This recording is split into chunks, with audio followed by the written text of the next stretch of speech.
we shall pay any price, bear any burden, meet any hardship, support any friend, oppose any foe, to assure the survival and the success of liberty. As the campaign gets underway, the presidential candidates meet face-to-face in television debates seen and heard by millions of people. The office of President of the United States. And I will faithfully execute the office of President of the United States. And so, my fellow Americans, ask not what your country can do for you, ask what you can do for your country. We choose to go to the moon. Apollo 11 lifted off to begin the lunar landing mission. Our goal is not the victory of might, but the vindication of right. Not peace at the expense of freedom, but both peace and freedom. And this nation, for all its hopes and all its boasts, will not be fully free until all its citizens are free. I take pride in the words, Ich bin ein Berliner. The fleet performed flawlessly, and President Kennedy saw his first Cape missile launch, a Polaris, from the submerged nuclear submarine, the Andrew Jackson. Today is an important first step, a step towards peace, a step towards reason, a step away from war.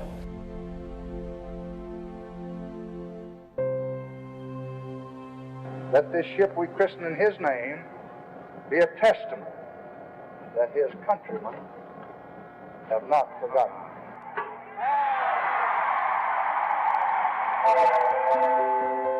So to me, it's amazing to know that CV-67, USS John F. Kennedy, was brought to life right here in this shipyard. And I was honored to serve aboard her for 4 years. And now as a shipbuilder, it's very exciting to know that we're about to bring CVN-79, the most technically advanced aircraft carrier in the fleet, to life. For me personally, being the sponsor of the USS John F. Kennedy, this is a truly special moment. For the brave men and women who serve on this ship, will carry my father's name and values forward into the future. Today we begin the voyage anew. There is a new world to be won. A world of peace and goodwill. A world of hope and abundance. And we want America to lead the way in that new world. And today, as we lay the keel for the CVN-79, the next USS John F. Kennedy, we begin construction on a ship with the same mission and the same spirit, but with new capabilities and a new generation of crew. She will also still carry with her President Kennedy's love, respect, and admiration for our country and our oceans. And with the initials CBK, those of my cousin Caroline Kennedy, she will also carry his love for family. This will be present with you in Virginia and will be affixed to the ship during construction.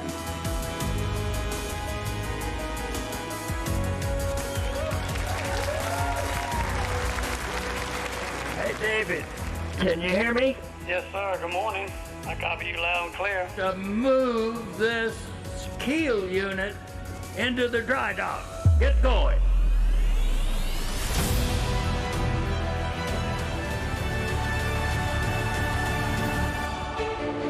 When we lay the keel, work starts pouring into the dry dock very quickly, and everything becomes wide open for the next 3 to 4 years. I like to think of it as in a step-by-step process, but also, you know, you get through the chapters of the story. And with this one, it's a big book. It's a long story.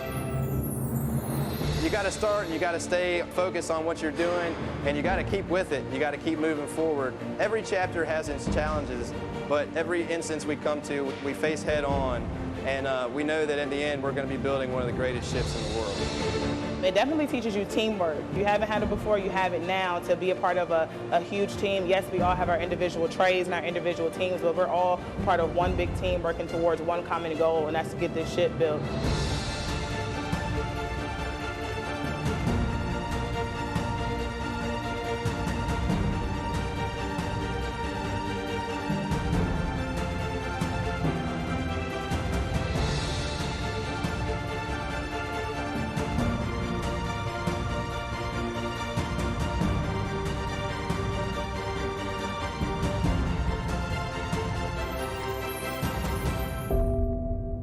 a lot of hard work. To get to this point, it's amazing. The island is huge because of the look it gives to the carrier. And we know there's going to be a lot of eyes and a lot of attention on us. We're taking the work of everybody in the shipyard and all kinds of shops come down to one piece with us, and we get to load it to the ship and bring everything together. And today with the island landing, taking this 530 metric ton island unit to flight deck really is going to give this aircraft carrier its United States of America aircraft carrier look. All right, y'all guys ready? Because the flight deck is clear. Yes, sir. Ready and able. All right, let's bring it to the ship. Thank you, sir. Thank you. Okay, Barkley, ready to go.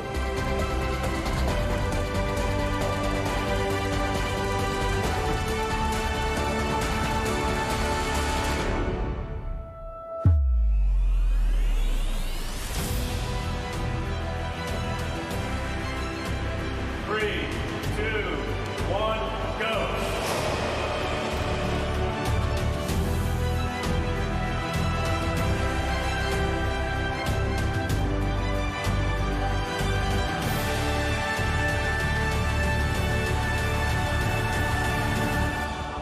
My fellow citizens of the world, ask not what America will do for you, but what together we can do for the freedom of man.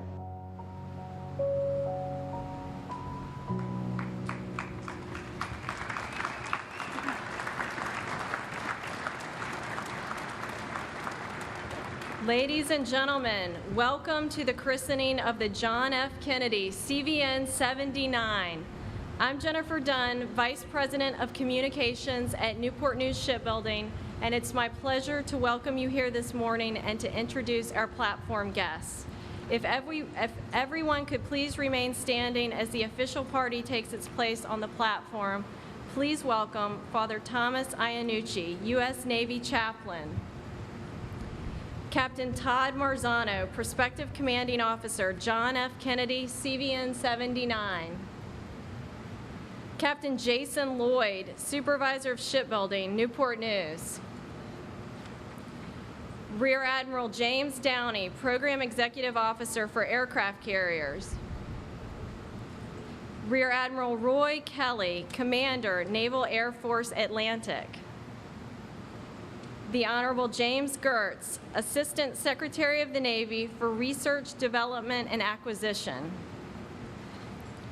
Vice Admiral Thomas Moore, Commander, Naval Sea Systems Command. Admiral Christopher Grady, Commander, United States Fleet Forces Command.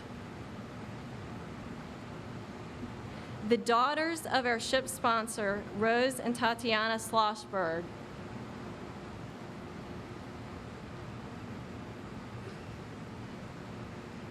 Admiral Tom Fargo, Chairman of the Board of Directors for Huntington Ingalls Industries.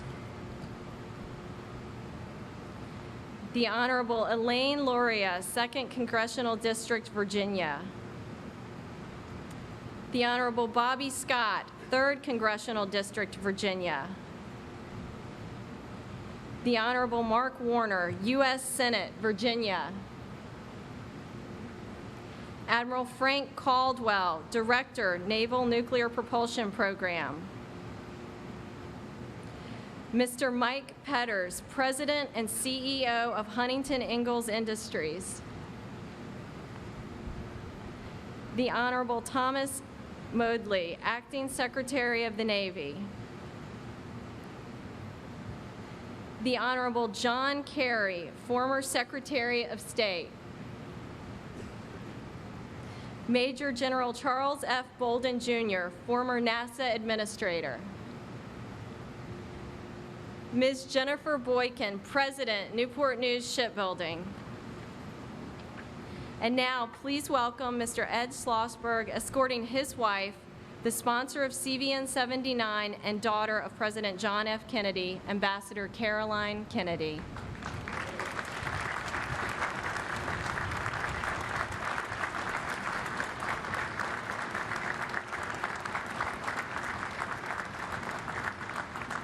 Ladies and gentlemen, please remain standing for the parade of colors and the national anthem.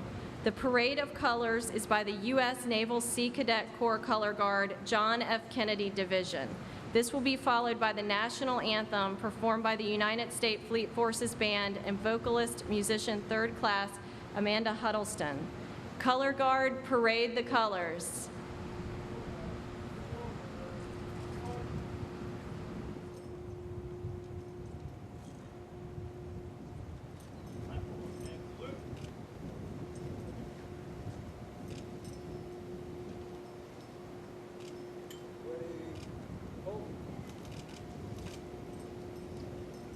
Time, march.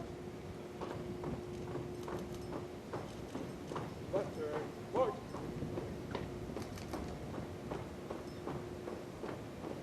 Ready, go.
Ladies and gentlemen, to deliver today's invocation, please welcome Father Thomas Iannucci. Let us pray. Lord our God, we gather here today, welcome a new ship into the world. But today we also remember a day that lives in infamy, when our nation came together with resolve, uniting all Americans from sea to shining sea. This is also a day to celebrate a new beginning as we gather here for the christening of the USS John F. Kennedy. We are reminded, Lord, of that same resolve that Americans had in 1941, showing the world our continued and renewed strength by being a beacon of hope. We pray for Caroline, her family, and the entire Kennedy family as she christens another carrier in her father's name. May her father's patriotism, courage, and dedication be an example for all who sail in her. May the sailors, Marines, and civilians serving in this ship make her a model of strength and integrity to serve faithfully when faced with every task. Lord, watch over all the men and women who are finishing the construction of this warship. We pray for their safety of all the workers here and for the crew. May they always remember the spirit of John F. Kennedy, knowing that this ship will not only be a deterrent to those who want to harm our nation, but also a ship that brings assistance to those experiencing natural disasters. May she always be both a symbol of America's might and a light of hope for those in need. Lord, as the world awakens to this new ship, help us remember that we need to strive to bring peace to the hardest places of our world and to ensure peace for everyone. Send your Spirit to ensure safe passages for a lifetime of adventures on the waters. May all the hands who work together and as a team to ensure her success, and may she always be ready for whatever task asked of her, and may this great ship live up to the proud name that she carries forward. We ask everything in your most holy name. Amen. Please be seated. And now, please welcome Newport News Shipbuilding President, Ms. Jennifer Boykin.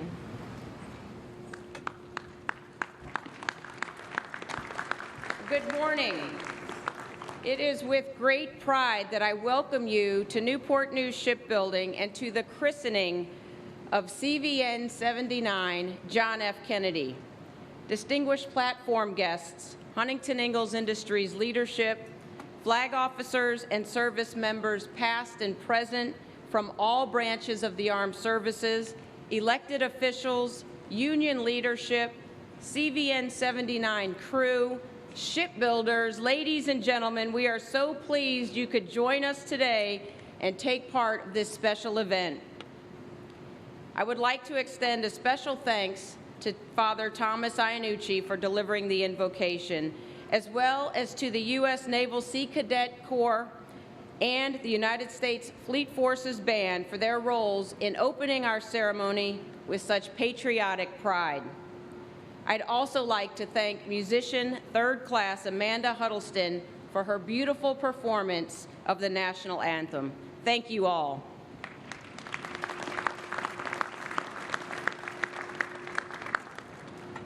It's an honor to welcome such an impressive crowd to our shipyard today as we celebrate the Navy's newest nuclear-powered aircraft carrier and the American hero for whom this ship is named. I would especially like to recognize Ambassador Caroline Kennedy, her husband, Ed Schlossberg, and their daughters, Rose and Tatiana, to all the Kennedy family and friends, including representatives from the John F. Kennedy Presidential Library and Foundation. Welcome to Newport News. We also have with us a number of former commanding officers and crew members from the first John F. Kennedy CV-67, including the first commanding officer, Rear Admiral Buddy Yates. Thank you all for being here today.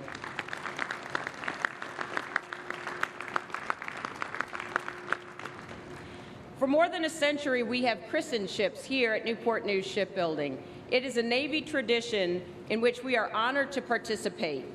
But we are gathered today not to simply christen a ship. We are here to celebrate America's military might and the brawn behind it. We are here to celebrate innovation, pride, and perseverance. That is the American way. And we are here to honor the patriot who inspired it. Today also marks an important day in our country's history, the 78th anniversary of the attacks on Pearl Harbor. Celebrating this ship's milestone on Pearl Harbor today makes it even more poignant and relevant to reflect on our higher purpose in the defense of our nation's freedom and in the perseverance of world peace. I speak for every Newport News shipbuilder, all 25,000 strong, and the thousands of suppliers across the nation that support us when I say that we are proud to build the John F. Kennedy CVN 79.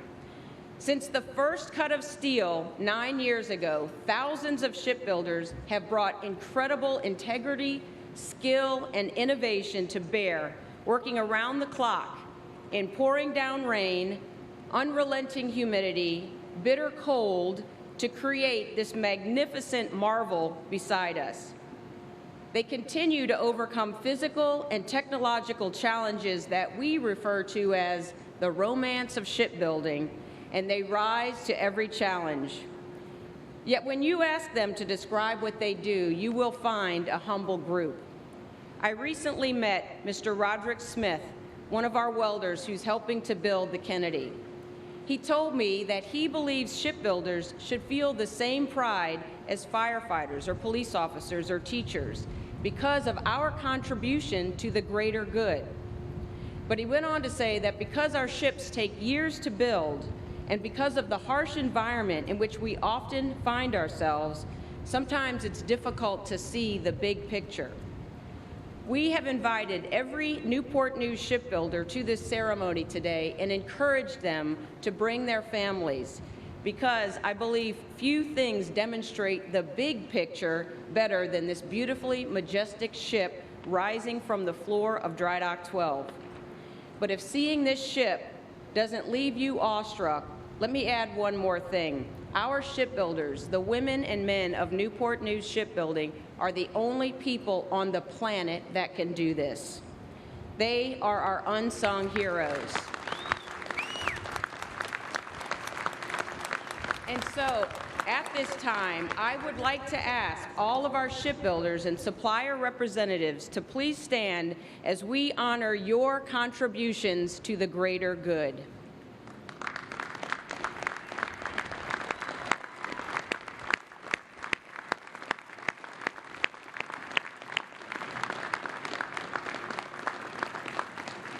Thank you all. President Kennedy once said, "Change is the law of life, and those who look only to the past or present are certain to miss the future." As we honor the history of CV-67 and celebrate the current marvel that is CVN-79, we also look to the future. CVN-79 will be the last aircraft carrier built using traditional paper drawings. The next carrier, the Enterprise CVN-80, will be built digitally on tablets, incorporating today's technology and everything we learned from building this ship. When President Kennedy asked Americans to be the pioneer in a new frontier, it was not a place, but rather a way of thinking and acting to move our nation forward to the future of new discoveries in science and technology. And I am proud that his namesake ship is serving as our proving ground for the new frontier of digital shipbuilding. And I am even more proud that every day our shipbuilders answer President Kennedy's challenge to ask what we can do for our country. With every foot of cable, every visual work instruction, with every kit of material, every design improvement, with every stroke of paint and every piece of steel, we build freedom. And we are proud that for 133 years, our founding principle and promise still rings true. Shipbuilders past and present, join me when I say, we shall build good ships here, at a profit if we can, at a loss if we must, but always good ships. This is our solemn pledge to the Navy and to the nation, and we are excited to welcome John F. Kennedy, CVN-79, into our family of good ships. Thank you.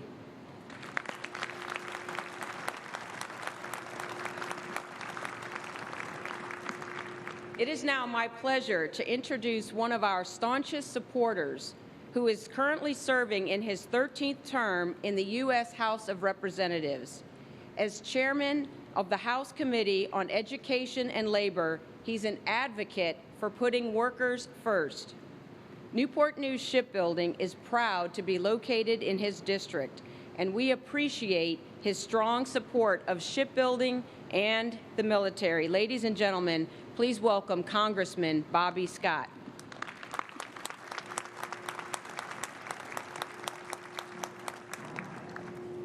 Thank you, Ms. Boykin. Good morning, Newport News. It's certainly an honor to be here with my congressional colleagues, Senator Warner and Representative Elaine Luria, at the world's greatest shipyard for the christening of the second aircraft carrier, John F. Kennedy.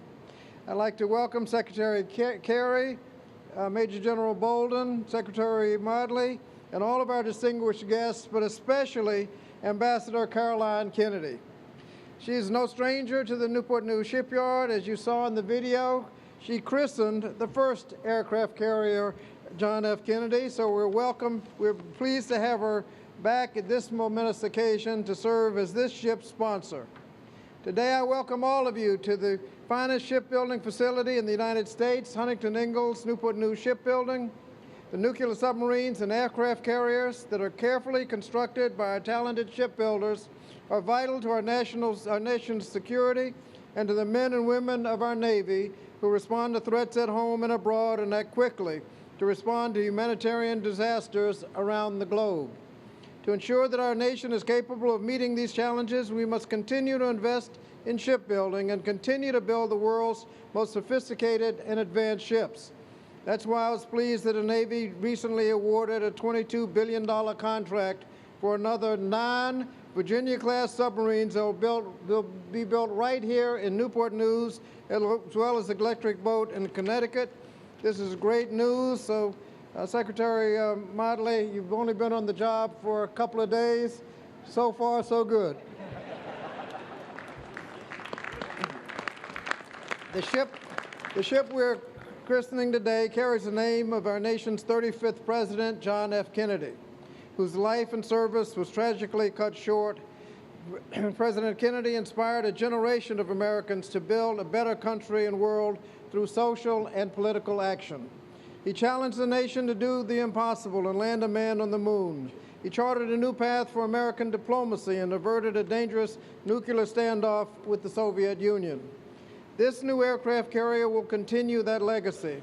He understood the need for a strong military, but he also appreciated the power of diplomacy. American aircraft carriers' presence not only reflects our might, but also serves as a symbol of our nation's ability to provide humanitarian assistance all over the world. As I've mentioned before, the shipyard would not be able to build these technologically advanced ships without the hard work of our shipbuilders. Shipbuilding runs deep in this community. For 133 years, the men and women who work at this shipyard have been providing our Navy with the most advanced ships in the world. President Kennedy would be proud that this new ship that bears his name was built by the hardworking men and women at Newport News. As we heard in the video, President Kennedy once stated that let every nation know whether it wishes us well or ill, that we will pay any price, bear any burden, meet any hardship, support any friend, oppose any foe, to assure the survival and success of liberty. The shipbuilders in Newport News who have built the Kennedy make sure that our nation will continue to fulfill that promise. Thank you. Thank you, Congressman. Our next speaker is a familiar face here at the shipyard, and he has long been a supporter of Newport News and our Navy customer. He was a successful technology and business leader before being elected governor of Virginia in 2002.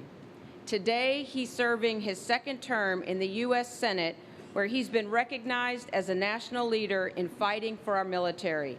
Please join me in welcoming Senator Mark Warner.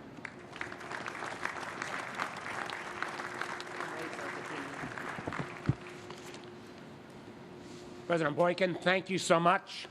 It's an honor to celebrate this great day for our Navy, for our Commonwealth, and for our country. To Ambassador Kennedy and our honored guests, allow me to welcome you to the Commonwealth. As been already mentioned, December 7th is a somber day in our history, a reminder of both the sacrifice and courage displayed at Pearl Harbor 78 years ago. I think it's fitting that today we christen this great ship in the honor of a man whose legacy is defined by courage, both as a naval officer and as our commander-in-chief. It will stand as a testament to the service members gathered here today and the thousands who will serve with courage aboard the USS John F. Kennedy. The truth is, our aircraft carriers are the foundation of America's stabilizing influence in an ever more turbulent world. But these floating cities also represent unmatched humanitarian and disaster relief capabilities, empowering the Navy to exercise the compassion of the American people all around the world. We're gathered in celebration of the Kennedys' entrance into America's storied carrier program. But it's also a recognition of what it took to get here today. I want to commend the nearly 5,000 shipbuilders, each who've played an indispensable part in building this ship. They are truly the greatest shipbuilders in the world.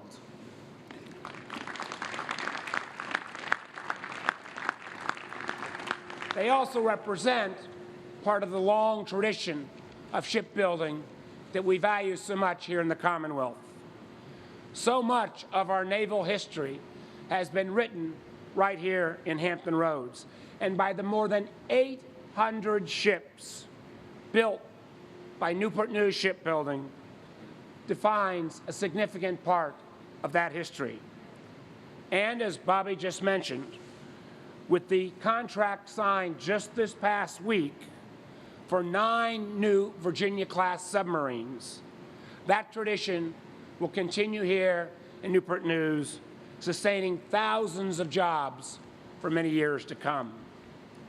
Smart investments in our military readiness and strong, consistent funding for our nation's shipbuilding base are absolutely critical for advancing our national security, for sustaining American manufacturing jobs, and for strengthening communities all across Hampton Roads.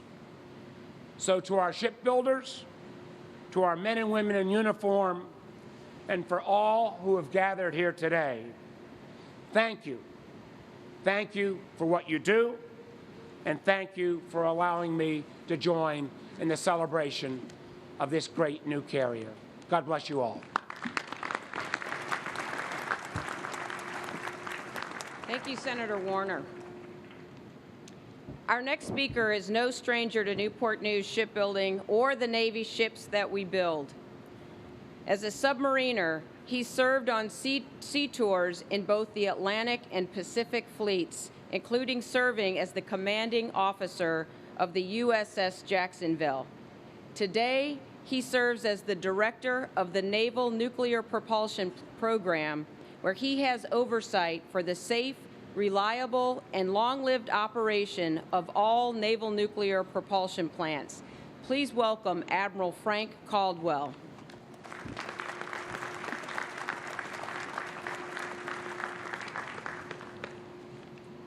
Good morning and welcome. It is an honor to be here today to celebrate this great day for the Navy and the nation. This date, December 7th, serves as a reminder to all of us of the importance of a strong and ready U.S. Navy. This date is also noteworthy because today, 7 of our 11 aircraft carriers are at sea. And this carrier, the second in the Ford class, was built and designed with the future in mind to be ready to defend America. So it is fitting that this ship is named for President Kennedy, a leader who served in World War II, a leader who challenged us as individuals to do more for our country, and a leader who challenged us as a nation to lead the world and to always look forward. Now, compared with Nimitz-class carriers, Kennedy will bring substantially greater combat power, including a 33% increase in sortie generation rate, increased aircraft fuel storage, a larger flight deck, and more space for aircraft maintenance, and the ability to integrate future aircraft that we bring into the Navy. Because Kennedy has 25% more energy in her reactor core and 3 times the electrical generating capacity of a Nimitz-class carrier, the Navy will be able to add combat capability to this ship over her 50-year lifespan. Now, none of this would be possible without support from Congress. To our leaders here today, thank you for your support of the U.S. Navy. Now, nor would this be possible without the team of Newport News Shipbuilding, key suppliers from around the globe and around our country, and hundreds of engineers and technical experts who made Kennedy a reality. I have seen this ship rise up from the keel to what she is today, and I have seen innovation in construction, including the use of digital tools and advanced manufacturing methods.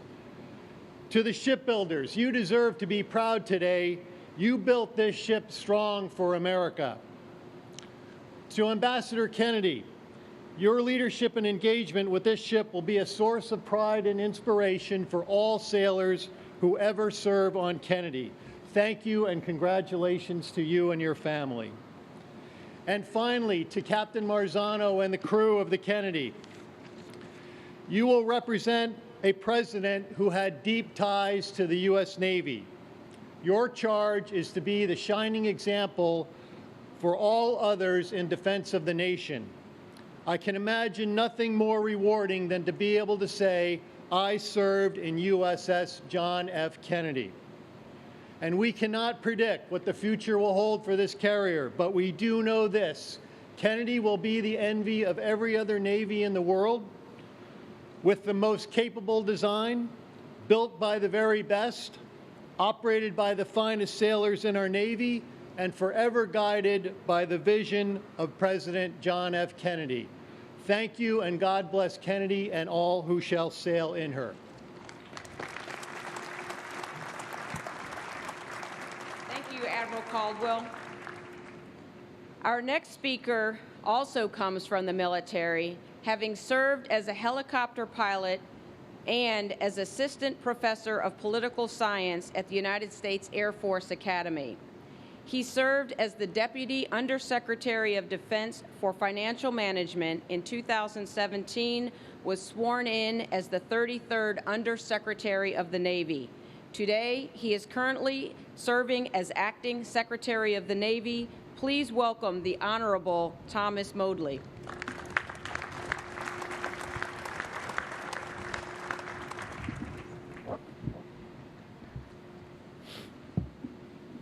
Thanks, Jennifer, for the introduction, and Ambassador Kennedy, members of the Kennedy family, distinguished guests, members of the Newport News shipbuilding community. And as I was learning more about you, we talk a lot about all the blessings we have as a nation. I think our shipbuilding capability and you shipbuilders are one of our greatest blessings, so thank you for what you do every day. Thank you also for everyone else who's here from the community, to give us, and for the opportunity for me to share a few thoughts for you on this cold morning, but it's a beautiful morning. Having the opportunity to represent the Department of the Navy and to participate in the christening of a ship like this, with its historical significance and linkage to the legacy of a great American president, is something I will always treasure. This ship represents what President John F. Kennedy meant to the United States of America and to the world.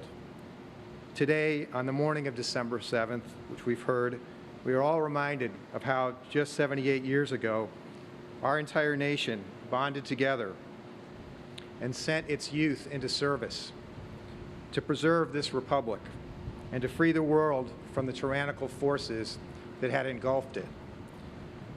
We now call these former young Americans the greatest generation, but they never considered themselves that. And they certainly would not have even considered naming themselves that. And that is precisely why the title, The Greatest Generation, suits them so perfectly. Their courage defined them, but their humility in victory is what elevated them for eternity. And it is what obliges us to honor them forever. So on the anniversary of the surprise attack on Pearl Harbor, it is right that we christen for the second time in our naval history a ship named for someone who actually distinguished himself among this incredible generation of patriots.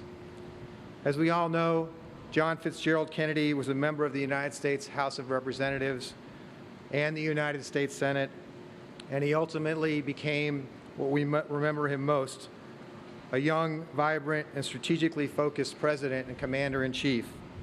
But before all that, and perhaps maybe even above all that, even to him, he was a naval officer, just like so many others who answered the call and served with valor on the vast ocean battlefields of World War II.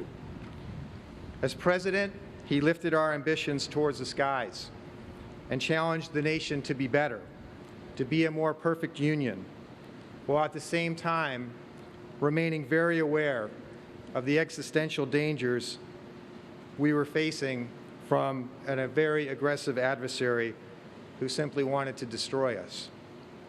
He taught us that deterrence will always cost less than war, that the purpose of our military, including this warship that bears his name, must be to ensure our nation's commitment to peace and prosperity for ourselves and for all nations of the world. President Kennedy always loved the naval service and all it represents, and I think he really would have loved this ship. But what we love about him and his legacy to our Navy and Marine Corps team today are these things: bold vision, unrelenting courage, decisiveness under pressure, and tragically, the ultimate sacrifice in the name of service to the nation. It is a sacrifice the Kennedy family has had to endure more times than any one family should. Ambassador Kennedy, I believe the most fitting words any American can utter on this occasion when contemplating what the Kennedy family means to our enduring American legacy are those which President Lincoln wrote to Miss Lydia Bixby, who herself lost 5 sons in the Civil War. President Lincoln said, "I feel how weak and fruitless must be any words of mine which should attempt to beguile you from the grief of a loss so overwhelming. But I cannot refrain from tendering you the consolation that may be found in the thanks of the Republic they died to save. I pray that our Heavenly Father may assuage the anguish of your bereavement and leave you only the cherished memory of the loved and the lost, and the solemn pride that must be yours to have laid so costly a sacrifice upon the altar of freedom." Ambassador Kennedy, this ship and the sailors who will bring her to life, bearing your father's name, your family's name, will sail boldly into an unpredictable future with the very same spirit that President Kennedy bequeathed to all of us, a spirit that boldly affirms that it is only through strength and sacrifice that we can achieve an enduring peace. Thank you for being here today to christen her as she begins her journey to the seas, the same seas that your father and your 2 uncles served with honor, and where our Navy goes every day to keep us safe and free. Go Navy, go John F. Kennedy, and of course, as always, beat Army. Thank you.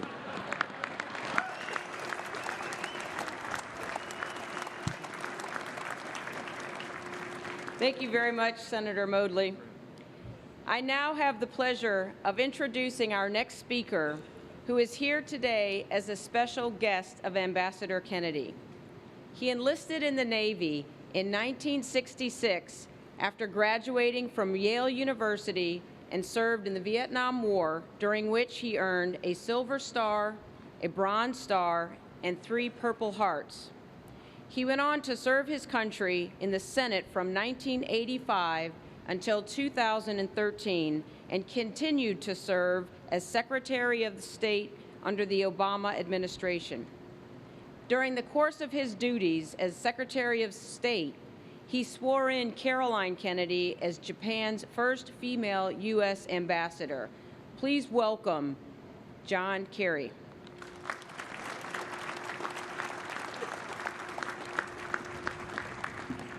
Caroline Kennedy said swearing her in was my greatest accomplishment.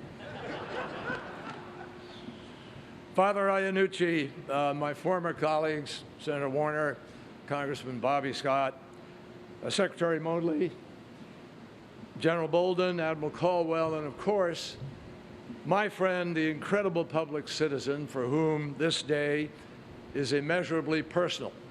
Ambassador Caroline Kennedy and the Schlossberg and Kennedy families. It's a huge privilege to be here in this city, which has long defined American shipbuilding, to christen this aircraft carrier, which will define American power, sea power, in the 21st century, and is named after a 20th century president who defined the power of our ideals for all time. Yes, this is a very special day because it is Pearl Harbor Day, but also because we honor the skill of the remarkable people who have built this gift to our country, and we thank them for their patriotism. It's an honor for me to be a small part of this, as two families that taught me so much are bound together today, the Kennedys and the United States Navy. I was a teenager when a young John Kennedy inspired me and so many others to public service. Not much older when I was a volunteer for Ted Kennedy's 1962 campaign after, well, difficult times. And I had the incredible chance to meet President Kennedy and a 5-year-old whom America simply knew then as Caroline. Never could I have imagined that I was going to grow up to be Senator Kennedy's junior partner for 25 years in the Senate, or serve in the State Department with Caroline as our ambassador in Tokyo. In between, I was privileged to learn something about aircraft carriers, thanks to the best education of all, the United States Navy. I remember as a Lieutenant JG, officer of the deck, working with aircraft carriers in the Gulf of Tonkin and struggling somehow to follow the wake when they made a sudden turn, running dark at night for flight ops. It was an extraordinary experience. And I saw up close and personal how these mammoth carriers are both powerful ambassadors and potent deterrents, which extend our interests and project our power around the world. How true it was what President Kennedy said aboard Kitty Hawk. Control of the sea means security. Control of the sea can mean peace. Control of the sea can mean victory. And so it was then, and so it is now. When this carrier is seabound, so it will be in 2022. President Kennedy challenged my generation to reach for the future. This carrier is a fitting tribute not just to the President who set us on course to the heavens, but who never forgot our connection to the deep blue ocean below, a sailor at home on the open water, and a Navy veteran who once reminded us that we have salt in our blood, in our sweat, in our tears. We are tied to the ocean. And when we go back to the sea, whether it is to sail or to watch it, we are going back from whence we came. History will decide where John F. Kennedy will journey. But President Kennedy would be the first to tell us that her legacy will not be defined by the name on her hull any more than it will be defined by a 5-acre flight deck. No. President Kennedy was so much a Navy man that he knew that the people who will really give this vessel life and legacy are the men and women, the sailors, airmen, and Marines who will call this floating city their home and write the story of America's security with pride and professionalism wherever she will take them. It was the truest tribute from a commander-in-chief who shared with all the cadets at Annapolis that anyone who may be asked in this century what he did to make life worthwhile, and today that speech would say he or she, can respond with a good deal of pride and satisfaction. I served in the United States Navy. And so with our eyes glistening, honoring the past, even as we fix our gaze as President Kennedy commanded us to on the horizon ahead. Today, we bid John F. Kennedy safe passage wherever she sails, and know that all aboard will live by its motto, serve with courage. God bless President Kennedy, God bless the Navy, and God bless the United States of America.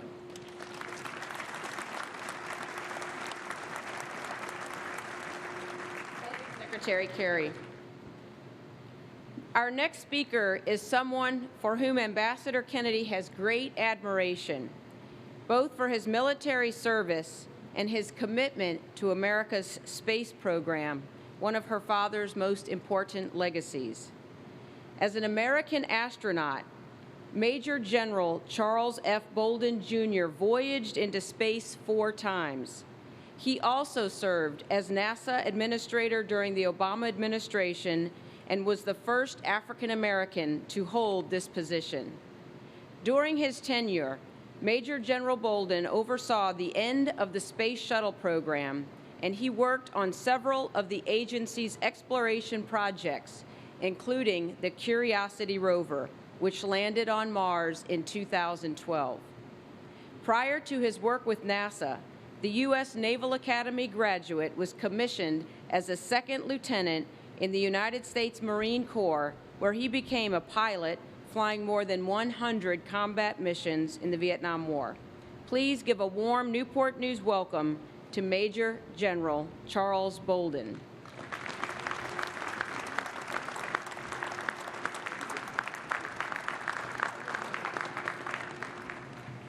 Wow. Let me say, first of all, I have an apology that I'm going to make to all of you before I speak, because in a second I'm going to put my glasses on so I can read my notes. For the kids, I am not trying to be cool as my glasses go from clear to dark. You see, I have these expensive transition lenses that will transition as I speak. I do want to thank Secretary, thank you for being here with us, and I want to thank your predecessor, Navy Secretary Richard Spencer, for honoring me by inviting me to be the speaker today. And I also want to thank Ambassador Kennedy for sponsoring this ship and its predecessor, as well as for your recommendation that I be invited to speak today. Hopefully you will not regret that after having heard all of the awesome speakers who make me feel pretty humble right now, preceding me. Your work to preserve your family's legacy and to build bridges of understanding across the world is an inspiration to all of us. To the men and women of Newport News Shipbuilding, and to you, Jennifer, who lead them, whose skills and abilities we have brought this great ship to this point in its construction, let me add my appreciation and say just simply, thank you. As we observe, as others have said, a date which will live in infamy on this 78th anniversary of the attack on Pearl Harbor, this magnificent vessel we see before us today is a symbol of our nation's strength, our technical achievements, and of the critical service our men and women in uniform provide for this nation and the entire world. This carrier is also a tangible example of the legacy of a great man who risked his own life volunteering for hazardous duty in the Pacific during World War II in the wake of Pearl Harbor, and later came to embody a time of optimism that he translated into a vision for taking humans beyond the sphere of our planet. CVN 79, the USS John F. Kennedy, will join an elite group of powerful aircraft carriers whose capabilities are unmatched across the world. It succeeds the first carrier named after President Kennedy and provides continuity for his legacy. It is a tribute to the United States Navy's ongoing commitment to innovation and strengthened capabilities. Today, I speak to you as a U.S. Naval Academy graduate whose fortunate career spanned decades in the United States Marine Corps, and also as an astronaut and former administrator of NASA, who benefited from the support that President Kennedy provided for our fledgling human spaceflight program. He changed my life, as he did so many others, even if I didn't know it at the time. When President Kennedy challenged this nation to land humans on the moon within a decade in speeches to Congress and later at Rice University nearly 60 years ago, many thought it was an impossible dream. President Kennedy's call for us to reach the moon, while not immediately supported by a majority of Americans, would shape my generation and those to come. Millions of us pursued science and technology careers. That call continues to resonate as we strive to land the first woman and the next man on the moon, and to continue on to Mars and do ever more amazing things in space.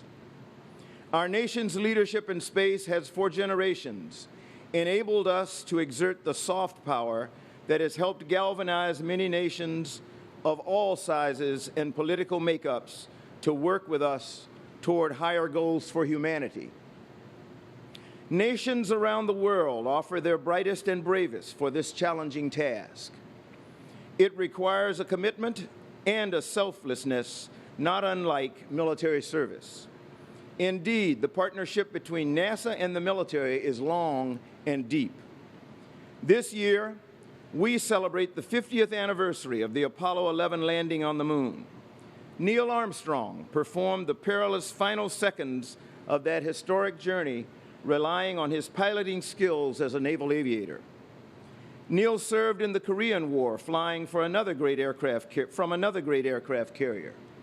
He and Buzz Aldrin are joined by pioneers like John Glenn, Gene Cernan, and Alan Shepard, as well as many men and women in our astronaut corps today who came to the space program from the military, specifically the U.S. Navy and Marine Corps. That spirit of teamwork and a greater bond that benefits us all is still alive and well at NASA today. It also still courses through the U.S. Navy and all branches of our services. It's a spirit that President Kennedy understood when he told Congress, and I quote, "It will not be one man going to the moon.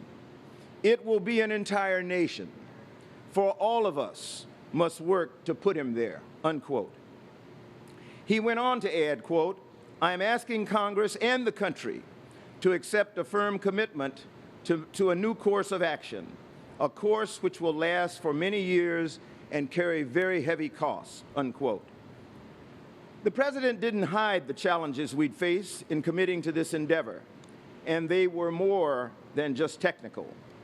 But our citizens together have shared the successes and also sometimes the tragedies that come with being a nation that does big things, things that may sometimes seem impossible. President Kennedy faced a daunting geopolitical situation when he entered the White House, but he left us an energized space program and also formed the Peace Corps and worked to limit nuclear testing, among many other accomplishments. All of these things contribute today to the relative peace that service members preserve, protect, and strengthen. It is a mantle of sacrifice and dedication woven across centuries that my generation also strove to live up to. In his Rice University speech, President Kennedy said, "We set sail on this new sea because there is a knowledge to be gained and new rights to be won, and they must be won and used for the progress of all people." But the vision of that young president was rooted in the knowledge that the American experiment itself was an incredible miracle. It's a miracle made possible by men and women of uncommon foresight, determination, and courage, who dared to turn an impossible dream into a new and enduring reality. Those of us in the service and every engaged citizen continue to experiment today. By the time we landed on the moon, people around the world felt connected to our great achievement. It was something that not just the United States, but all of humanity had accomplished together. In his inaugural address, President Kennedy had said, together, let us explore the stars. And we did, and we will. Our nation is still young in its spirit to explore. A piece of moon rock resides in the stained glass at the National Cathedral in Washington as an emblem of just how solidly that spirit lives in the soul of our nation. It's one of the many ways President Kennedy's spirit lives on today. When I gathered with my Naval Academy cohorts around a small black and white television to watch the Apollo 11 landing in July 1969, it was about more than us. That much everyone knew, even if we couldn't articulate the enormity of what was happening. But for us, young naval aviators, it was also a testament to all that was good and strong and inspiring about this great nation as we prepared to deploy overseas and defend it. NASA and the military are both in the future business, both forged by different seas. The men and women of the Navy take to the seas that are still one of the last great exploration frontiers of our planet, to reach distant shores where our nation's interest may lie. And the astronaut corps, whose missions were begun by President Kennedy, continued to be forged by the sea of space as we strive to take humanity even farther into the solar system. There will always be more journeys, more questions, and more discoveries. This incredible ship before us today is both one of the biggest instruments of deterrence that exists, and it also carries our nation's pride and hopes for a better world. The USS John F. Kennedy will sail our seas proudly. It will be christened with the name that has left its mark in the hearts of all Americans, and it represents the strength and hope for a better tomorrow that have always led our nation to be its best. Now, as I become a member of the family here, now,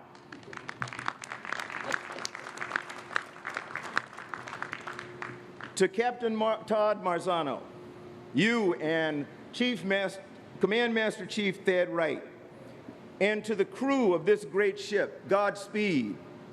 Our nation needs you and honors you. May the winds of destiny propel your journeys and fulfill the purpose for which this vessel was built. As you sail this mighty vessel through the great ocean of our planet, I encourage you to take the creed of my shipmate and friend, former Secretary of Defense Jim Mattis, as your own to all potential adversaries you encounter. Let them know that in you, the men and women of the USS John Kennedy, they will have no better friend or no worse enemy. The choice is theirs.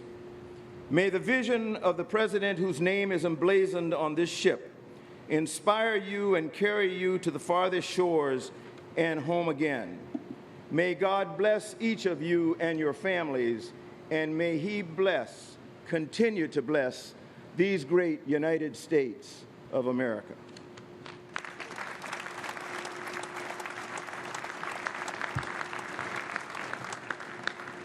Thank you for your remarks, General Bolden. It is now my distinct pleasure to introduce our ship's sponsor, the daughter of President John F. Kennedy and Jacqueline Kennedy Onassis. She served as sponsor of the first John F. Kennedy aircraft carrier and christened that ship right here in Newport News in 1967 when she was just 9 years old. Since then, she's gone on to become an attorney, an author, a community activist, a wife, and a mother. She is also the first woman and the first child of a Pacific War veteran to serve as United States Ambassador to Japan. In her beautiful tribute to her father that is printed in your christening program, Ambassador Kennedy references her father's courage as a source of strength and inspiration. As her father's daughter, Ambassador Kennedy will no doubt offer that same source of strength and inspiration all her own as the Kennedy ship sponsor. Please join me in welcoming to the podium Ambassador Caroline Kennedy.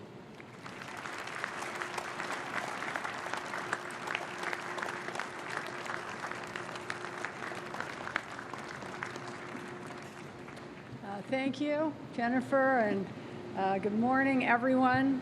It's an honor to be here with so many people who have dedicated their lives in service to our country. Sailors, shipbuilders, senators, space explorers, secretaries, and all of your families. The last time I was in Newport News, I was 9 years old, overwhelmed by the responsibility of christening CV-67, the John F. Kennedy. Then I was here with my grandmother, my mother, my brother, my uncles, aunts, and cousins. We tried to leave a little room for the president and everyone else.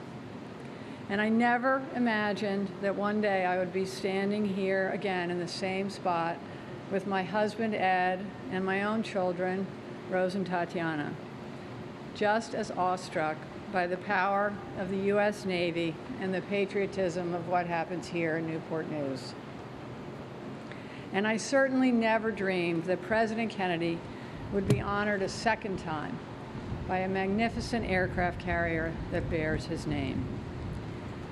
This ship will represent the ideals he lived by: courage, sacrifice, belief in freedom, and it will help make real his vision of a more just America and a more peaceful world.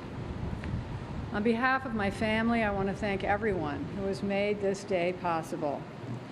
It means so much to me that John Kerry and Charles Bolden are here. I can't think of two people who better represent President Kennedy's legacy and America's role in the world. My father's love of the sea, of the Senate and Massachusetts, his commitment to explore the oceans of outer space and address the injustices of society here at home. I am so grateful for your friendship. Senator Warner and Congressman Scott, Congresswoman Luria, thank you, and all the members of Congress who shepherd Navy ships through the rough seas of Capitol Hill. And thanks also to the Commonwealth of Virginia and these communities that have welcomed us today. President Jennifer Boykin, the leader of this amazing enterprise, who has made this visit so meaningful to me and my family.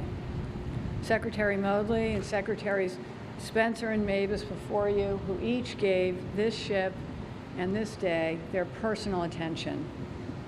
Thank you, Admiral Caldwell and the Navy program managers, engineers, and technicians who will ensure that when this carrier joins the fleet, she is ready to answer our nation's call. Captain Marzano, Captain Scarosi, and Command Master Chief Wright, the CVN-79 crew is fortunate to have such distinguished leaders. And most importantly, we salute the men and women who are building her. This is your day and our chance to say thank you. Being a family member of people who have served on the front lines of freedom, I know the pride and the pain that can go along with that. And having served overseas in the State Department myself, I know how much it matters that your family is with you, in person when they can be, and in spirit always. So I would like to recognize also the family members of those who are building this ship and readying her for service, and of those who will sail in her for years to come. I'm so proud to be the sponsor of this ship.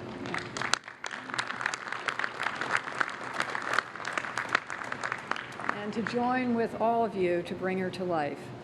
I look forward to being a part of her odyssey and of her extended family. Most of all, I hope she will carry my father's spirit with her as she sails, his leadership in wartime, his courage in crisis, and his commitment to the hard and steady work of building peace. As most Americans learn in school, we heard today, when John F. Kennedy was a young lieutenant in the Second World War, his PT boat was sunk by the Japanese destroyer Amagiri. 2 crewmen were killed, and my father helped the rest swim to safety. The courage and leadership he demonstrated then were the same qualities he would need during the Cuban Missile Crisis and the fight for civil rights. PT-109 was made into a Hollywood movie, but what most people don't know is that the story didn't end there. After the war and throughout the 1950s, my father corresponded with the Japanese destroyer captain. Like my father and so many other veterans, Captain Hanami returned to his country and entered public service too. He became the mayor of his town in Fukushima. And one of the most powerful moments I had as ambassador to Japan was meeting his widow. She showed me her most treasured possession, a photo of President Kennedy, which he had signed, "To Captain Hanami, late enemy, present friend." My father had hoped to be the first sitting president to visit Japan. He wanted to demonstrate the power of reconciliation and America's commitment to countries that share our values, democracy, respect for human rights, and the rule of law. Those are the qualities that made my father the president he was, and that the officers and crew of this ship will need as they face today's world in conflict. What President Kennedy and Captain Hanami understood, and what our servicemen and women live every day, is the importance of keeping peace, preserving freedom, bridging divides, and forging a common humanity. Thanks to countless acts of friendship and sacrifice over generations, today there are no two closer allies than the United States and Japan. And as we mark the anniversary of the day our countries went to war, we remember the sacrifices of those we lost, and we can take pride in the peace that we have built and sustained for 75 years. We look forward to, in President Kennedy's words, what together we can do for the freedom of man. We pray that God will keep the John F. Kennedy safe, and we wish for her fair winds and following seas. Thank you.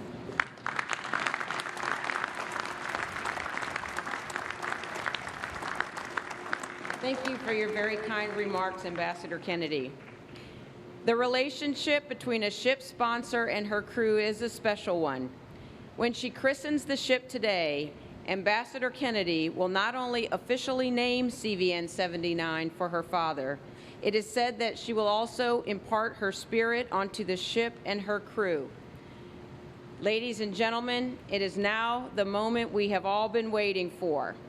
I would like to ask Ambassador Kennedy and her family, Major General Bolden, Secretary Kerry, and the CVN 79 Commanding Officer, Captain Marzano, to please join me as we make our way to the bottle break platform. When we get to the bottle break platform, you will hear a whistle sound, the shipyard whistle, which signals it's time to christen CVN 79. As we make our way over, the John F. Kennedy Middle School Choir will provide us with a special patriotic performance. All right, is everybody ready? Shall we?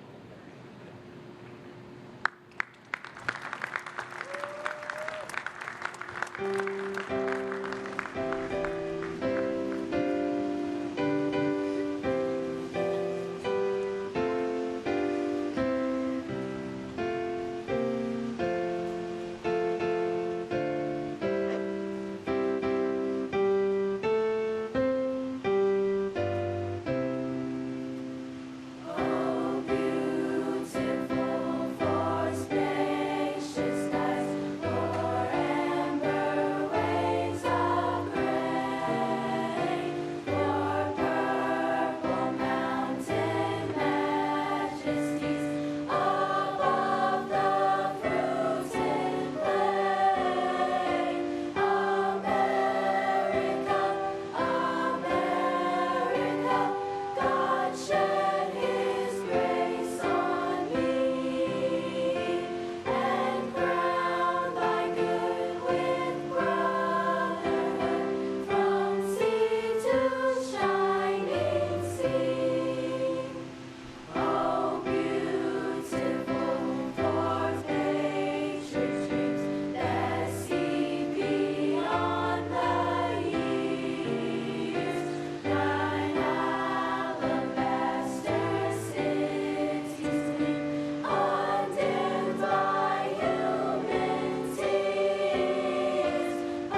christen the United States ship John F. Kennedy.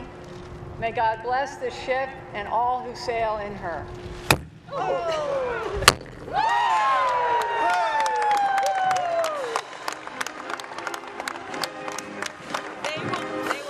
Everybody will only see them.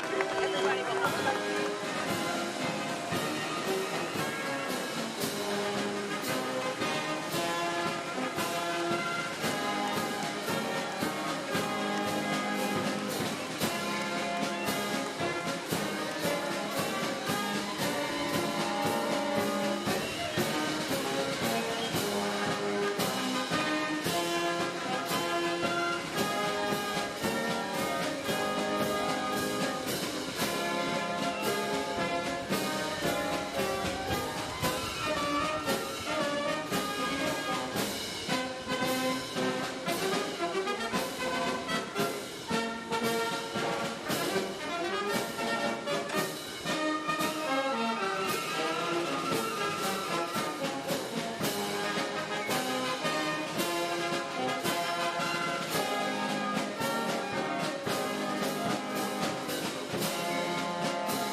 As we bring today's celebration to a close, I'd like to thank the John F. Kennedy Middle School Choir for their outstanding performance.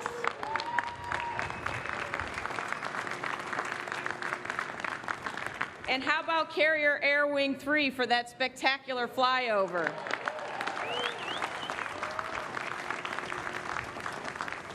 I'd also like to congratulate Ambassador Kennedy. That was a home run swing, and we're all wearing champagne. That's how it should be done.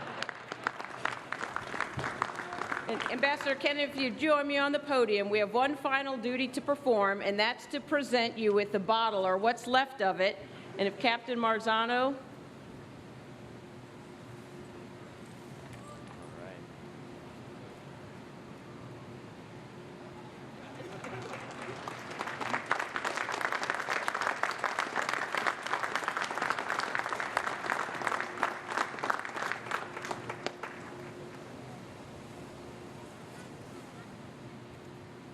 Thank you both.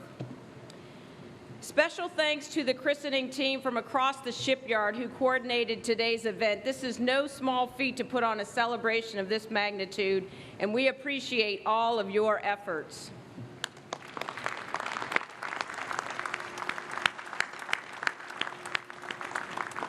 Ladies and gentlemen, this concludes our ceremony. Thank you for coming. Have a wonderful day, and please be safe as you leave. Thank you.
sleep.